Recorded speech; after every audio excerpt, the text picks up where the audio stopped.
KPCC ಕಚೇರಿಯಲ್ಲಿ ಸುರ್ಜೇವಾಲಾ ಅವರು ಕುಳಿತುಕೊಂಡು ಶಾಸಕರನ್ನ ಮಾತನಾಡಿಸ್ತಾ ಇದ್ರೆ ಹೊರಗಡೆ ಡಿ ಕೆ ಶಿವಕುಮಾರ್ ಅವರ ಆಪ್ತರು ಎರಡೂವರೆ ವರ್ಷ ಆಗ್ತಾ ಇದ್ದಂಗೆ ಶಿವಕುಮಾರ್ ಅವರೇ ಮುಖ್ಯಮಂತ್ರಿ ಅಂತ ಹೇಳುವಂತಹ ಒಂದು ಘೋಷಣೆಯನ್ನು ಬಹಿರಂಗ ಹೇಳಿಕೆಗಳನ್ನು ಎಷ್ಟು ಜನ ಶಾಸಕರು ನಮ್ಮ ಬೆಂಬಲಕ್ಕೆ ಇದ್ದಾರೆ ಅನ್ನುವಂಥದ್ದನ್ನು ಇವೆಲ್ಲವೂ ಕೂಡ ಮಾತನಾಡೋದಕ್ಕೆ ಶುರು ಮಾಡಿದ್ದಾರೆ. ಸಹಜವಾಗಿಯೇ ಇದು ಪಕ್ಷದಲ್ಲಿ ನಿಜಕ್ಕೂ ನಡೀತಾ ಇರೋದು ಏನು ಅನ್ನುವಂಥದ್ರ ಬಗ್ಗೆ ಅನುಮಾನವನ್ನು ಹುಟ್ಟುಹಾಕಿದೆ. ಕೆಪಿಸಿಸಿ ಕಚೇರಿಯಲ್ಲಿ ಸುರ್ಜೇವಾಲಾ 1-to-1 ಮೀಟಿಂಗನ್ನು ಮಾಡ್ತಾ ಇದ್ದಾರೆ. ಬೆಂಗಳೂರು ಭಾಗದ ಶಾಸಕರ ಅಹವಾಲುಗಳನ್ನು ಕೂಡ ಇವತ್ತು ಅವರು ಸ್ವೀಕರಿಸ್ತಾ ಇದ್ದಾರೆ.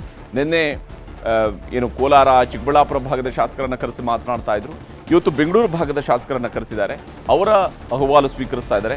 ನಾಯಕತ್ವ ಬದಲಾವಣೆ, ಪಕ್ಷ ಸಂಘಟನೆ, ಸಮಸ್ಯೆಗಳ ಬಗ್ಗೆ ಮಾಹಿತಿಯನ್ನು ಕೂಡ ಪಡ್ಕೊಳ್ತಾ ಇದ್ದಾರೆ ಸುರ್ಜೇವಾಲಾ ಅವರು.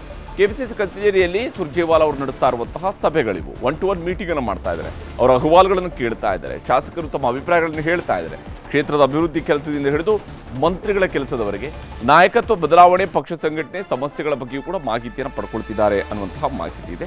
ಆದರೆ ನಾಯಕತ್ವ ಬದಲಾವಣೆ ಅನ್ನುವಂಥ ಒಂದು ಸಬ್ಜೆಕ್ಟನ್ನು ಬಿಟ್ಟು ಉಳಿದ ಸಬ್ಜೆಕ್ಟ್ಗಳ ಬಗ್ಗೆ ಪಕ್ಷದ ವರಿಷ್ಠ ನಾಯಕರುಗಳು ಅಥವಾ ಸುರ್ಜೇವಾಲಾ ಅವರು ಕೂಡ ಈಗಾಗಲೇ ಸ್ಪಷ್ಟಪಡಿಸಿದ್ದಾರೆ. ಹೌದು, ಈ ವಿಚಾರಗಳ ಬಗ್ಗೆ ಎಲ್ಲ ಚರ್ಚೆ ನಡೆಸ್ತಾ ಇದ್ವಿ, ಪಕ್ಷ ಸಂಘಟನೆ, ಕೆಲಸ, ಕಾರ್ಯ ಇದೆಲ್ಲದರ ಬಗ್ಗೆ ಚರ್ಚಿಸ್ತಾ ಇದ್ದೀವಿ ಅಂತ ಹೇಳ್ತಾ ಇದ್ದಾರೆ.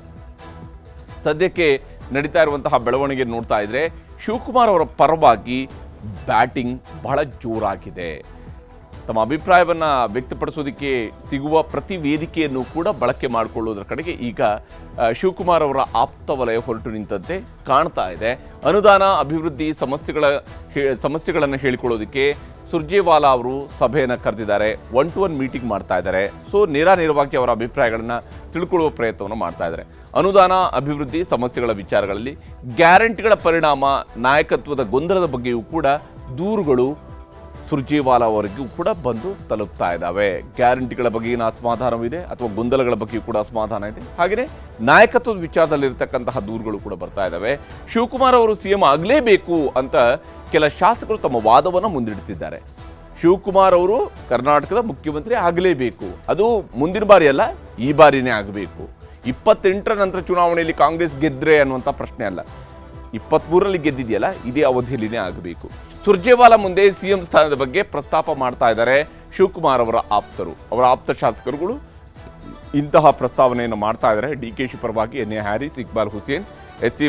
ಬಾಲಕೃಷ್ಣ ಬ್ಯಾಟ್ ಬೀಸಿದ್ದಾರೆ. ಇವತ್ತು ಅವರುಗಳು ಹೋಗಿ ಮಾತನಾಡಿದ್ದಾರೆ. ಹಾಸನ ಬಳಿ ತಮ್ಮ ಬ್ಯಾಟಿಂಗನ್ನು ಮಾಡಿದ್ದಾರೆ. ಉತ್ತಮವಾಗಿ ಪಕ್ಷ ಸಂಘಟನೆ ಮಾಡ್ತಾರೆ. ಶಿವಕುಮಾರ್ ಅವರ ಬಗೆಗಿನ ವಿಚಾರಗಳು ಇವರು ಹೇಳ್ತಾ ಇರೋದು, ಅವರು ಬಹಳ ಉತ್ತಮವಾಗಿ ಪಕ್ಷ ಸಂಘಟನೆಯನ್ನು ಮಾಡಿದ್ದಾರೆ. ಹೆಚ್ಚು ಸೀಟು ಬರೋದಕ್ಕೆ ಅವರ ಶ್ರಮ ದೊಡ್ಡದಿದೆ.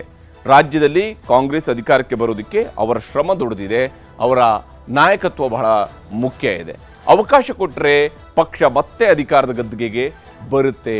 ಒಂದು ವೇಳೆ ಈಗ ಶಿವಕುಮಾರ್ ಅವರಿಗೆ ನೀವು ಅವಕಾಶ ಮಾಡಿಕೊಟ್ರಿ ಅಂತೇಳಿ ಆದರೆ ಕರ್ನಾಟಕದಲ್ಲಿ ಕಾಂಗ್ರೆಸ್ ಮತ್ತೊಮ್ಮೆ ಅಧಿಕಾರಕ್ಕೆ ಬರುತ್ತೆ. ಪಕ್ಷ ಮತ್ತಷ್ಟು ಗಟ್ಟಿಯಾಗುತ್ತೆ, ಪಕ್ಷ ಇನ್ನಷ್ಟು ಶಕ್ತಿ ಬರುತ್ತೆ, ಇನ್ನಷ್ಟು ಗಟ್ಟಿಯಾಗುತ್ತೆ ಅನ್ನುವಂಥ ವಿಶ್ವಾಸ ಇದೆ. ಸರ್ಕಾರ ಮುನ್ನಡೆಸುವ ಸಾಮರ್ಥ್ಯ ಶಿವಕುಮಾರ್ ಅವರಿಗೆ ಇದೆ ಅನ್ನುವಂಥದ್ದು ಅವರ ಆಪ್ತ ಶಾಸಕರುಗಳ ಅಭಿಪ್ರಾಯ, ಅವರ ಆಲೋಚನೆ. ಸರ್ಕಾರ ಮುನ್ನಡೆಸುವಂತಹ ಸಾಮರ್ಥ್ಯ ಶಿವಕುಮಾರ್ ಅವರಿಗೆ ಬಹಳ ದಿಟ್ಟವಾಗಿ ಮುನ್ನಡೆಸುವಂತಹ ಸಾಮರ್ಥ್ಯ ಇದೆ ಅನ್ನುವಂತಹ ಅಭಿಪ್ರಾಯವನ್ನು ಶಾಸಕರುಗಳು ಹೊಂದಿದ್ದಾರೆ. ಇದರ ನಡುವೆ ಯಾವಾಗ ಇದನ್ನು ಆಂತರಿಕವಾಗಿ ಮಾತ್ರ ಇವರು ಹೇಳ್ಕೊಂಡಿಲ್ಲ, ಬಹಿರಂಗವಾಗಿಯೂ ಕೂಡ ಹೇಳ್ಕೊಂಡಿದ್ದಾರೆ, ಬಹಿರಂಗವಾಗಿಯೂ ಕೂಡ ಮಾತನಾಡಿದ್ದಾರೆ.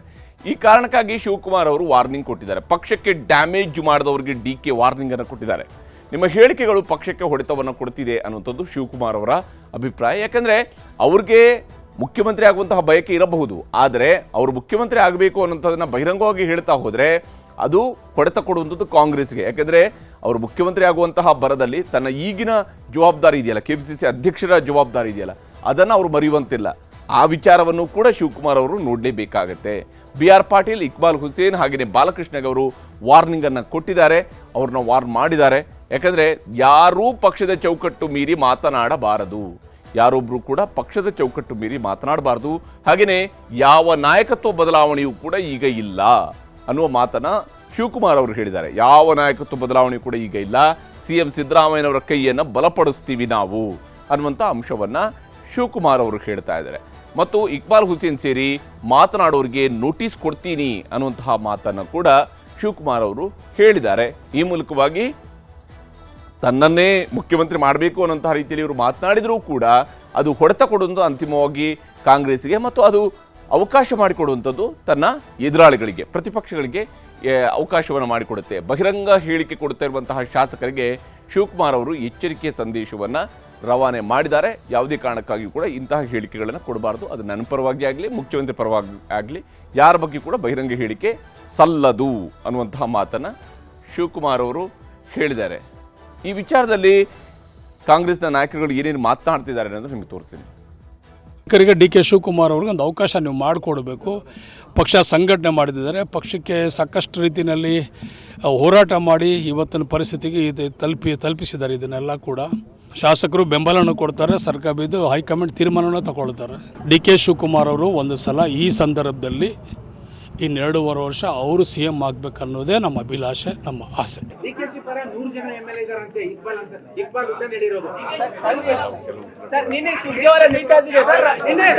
ಯಾವ ಇಕ್ಬಾಲ್ ಹುಸೇನ್ಗೆ ನೋಟಿಸ್ ಇಶ್ಯೂ ಮಾಡ್ತೀನಿ ನಾನು. ಅವನು ಯಾರು ನನ್ನ CM?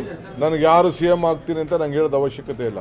ಇವತ್ತು ನಾಳೆನೇ ಅವ್ನಿಗೆ ನೋಟಿಸ್ ಇಶ್ಯೂ ಮಾಡ್ತೀನಿ. ಇಕ್ಬಾಲ್ ಬಾಲಕೃಷ್ಣನು ಹೇಳೋದು ಬೇಡ, ನನಗೆ ಯಾರು ಅದೆಲ್ಲ ಬೇರೆ ವಿಚಾರ. ಪ್ರೆಸ್ ಮುಂದೆ ಯಾರು ಹೋಗ್ಬಾರ್ದು.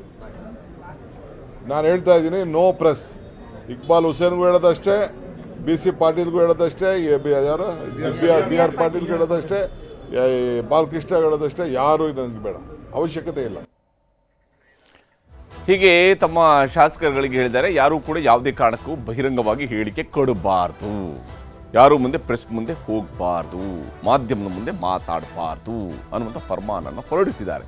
ಆದರೆ ಶಿವಕುಮಾರ್ ಅವರು ಈ ಮಾತನ್ನು ಹೇಳಿದ ಸಂದರ್ಭದಲ್ಲಿ ಮತ್ತೊಂದು ಕಡೆಯಲ್ಲಿ ಸುರ್ಜೇವಾಲಾ ಅವರನ್ನ ಭೇಟಿ ಮಾಡಿ ಬಂದಿರತಕ್ಕಂತಹ ರಾಮನಗರದ ಶಾಸಕರಾಗಿರುವಂಥ ಇಕ್ಬಾಲ್ ಹುಸೇನ್ ಅವರು ಮಾತನಾಡಿದ್ದಾರೆ. ನೋಟಿಸ್ ಕೊಟ್ಟರೆ ಕೊಡಲಿ ಅಂತೇಳಿ ಶಿವಕುಮಾರ್ ಪರವಾಗಿ ತಮ್ಮ ಬ್ಯಾಟನ್ನು ಮುಂದುವರಿಸಿದ್ದಾರೆ. ಯಾಕೆ ಕರೆದಿದ್ದಾರೆ?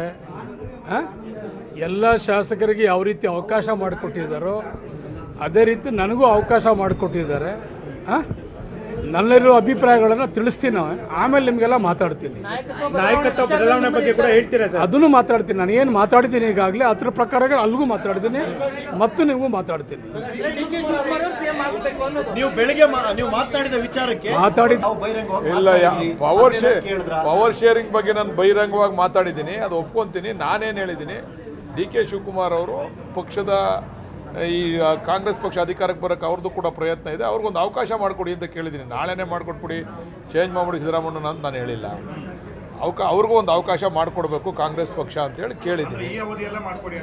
ಅದನ್ನು ತೀರ್ಮಾನ ಹೈಕಮಾಂಡ್ ಮಾಡ್ತದೆ. ಅಷ್ಟು ದೊಡ್ಡವನಲ್ಲ ನಾನು. ಈ ಅವಧಿಯಲ್ಲೇ ಮಾಡಿ, ನಾಳಿಕೆ ಮಾಡಿ, ನಾಡದೆ ಮಾಡಿ ದೊಡ್ಡ ಈ ಪಕ್ಷದಲ್ಲಿ ನಾನು ಅಷ್ಟು ದೊಡ್ಡವನಲ್ಲ ನಾನು.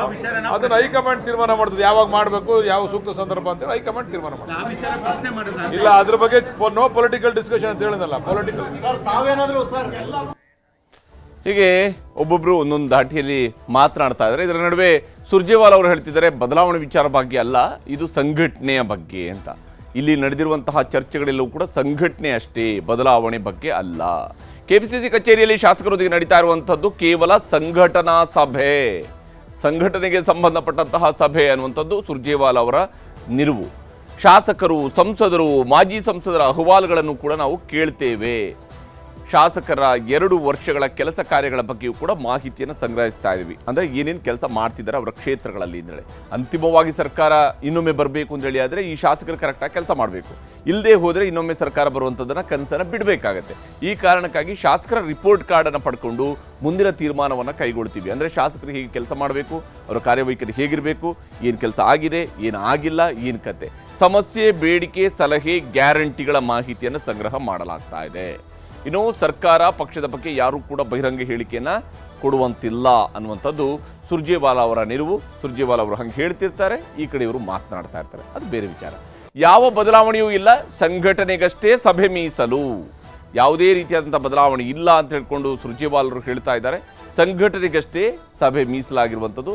ಇದು ಮುಖ್ಯಮಂತ್ರಿ ಬದಲಾವಣೆಯೋ ಅಥವಾ ಮಂತ್ರಿಗಳ ಬದಲಾವಣೆಯೋ ಇದ್ಯಾವುದಕ್ಕೂ ಅಲ್ಲ ಅನ್ನುವಂಥದ್ದನ್ನು ಅವರು ಹೇಳಿಕೊಂಡಿದ್ದಾರೆ. ಹೀಗೆ ಇವರು ಸ್ಪಷ್ಟನೆ ಕೊಡ್ತಿದ್ದಾರೆ, ಶಾಸಕರು ಅವ್ರ ಪಾಡಿಗೆ ಮಾತನಾಡ್ತಾರೆ. ನೋಟಿಸ್ ಅನ್ನೋದು ಕೂಡ ಒಂದು ರೀತಿಯಂಥ ನಾಟಕದ ರೀತಿಯಲ್ಲಿ ಭಾಸವಾಗುವಂತೆ ಆಗುವಂಥದ್ದು ಇಂತಹ ಶಾಸಕರುಗಳ ಮಾತುಗಳಿಂದಾಗಿಯೇ. ಯಾರು ನೋಟಿಸ್ ಕೊಟ್ಟರೆ ಏನಂತೆ, ಏನು ಕತೆ, ನಾವು ಮಾತಾಡೋದೇ ಅನ್ನುವಂತಹ ಧಾಟಿಯಲ್ಲಿ ಕೆಲ ಶಾಸಕರು ಮಾತನಾಡ್ತಿರೋದು ಕೂಡ ಸ್ಪಷ್ಟ ಇದೆ.